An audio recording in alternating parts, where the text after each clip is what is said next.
मराठी ना आवेला, हमको नहीं आता है, नहीं बोलता हूँ।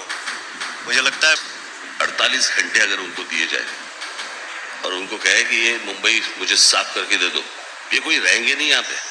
तो दोस्तों अभी आप लोग मेरे ख्याल से कुछ वीडियो देखेंगे दोस्तों राज ठकारे का, और दोस्तों फिर से एक बार पवन सिंह जी के बीच एंड राज ठकारे के बीच बहुत ही बड़ा एक मुकाबला होने जा रहा है। जी हाँ दोस्तों राज ठकारे का साफ साफ कहना है कि आप मराठी बोलिए तभी मैं आपको मुंबई में रहने दूंगा, यानी कि पवन सिंह जी को एकदम खुलेआम बोल रहे हैं। जी हाँ दोस्तों, और पवन सिंह जी बोल रहे कि नहीं मैं मराठी नहीं बोलूँगा, मैं हिंदी ही बोलूँगा और मुंबई में ही रहकर फिल्म बनवाऊँगा। जी हाँ दोस्तों, ये कहना पावर स्टार पवन भैया का है और राज ठकारे का कहना है कि नहीं आपको बोलना पड़ेगा किसी भी हालत में। देखिए दोस्तों उनको मराठी पहले से आता नहीं है, ज़बरदस्ती बुलवा रहे और मतलब बहुत ही बड़ा फिर से एक बार भोजपुरी इंडस्ट्री में महामुकाबला फैल चुका है। जी हाँ दोस्तों, और राज ठकारे दोस्तों जितने भी मुंबई के वहाँ के नेता है, सिंगर है, आर्टिस्ट है, तो सभी से ज़बरदस्ती जो कि मराठी बुलवा रहे हैं और बोल रहे हैं कि आप मराठी बोलिएगा तभी मैं आपको यहाँ पर रहने दूंगा, वरना हटा दिया जाएगा आप सभी को। तो पवन सिंह जी का साफ साफ कहना है कि मैं नहीं हटूंगा, मैं यहाँ पे कितनों आप बोल लीजिए, मैंने 101% आप बोल लीजिए, फिर भी मैं नहीं हटने वाला हूँ और यहीं पे रख के मैं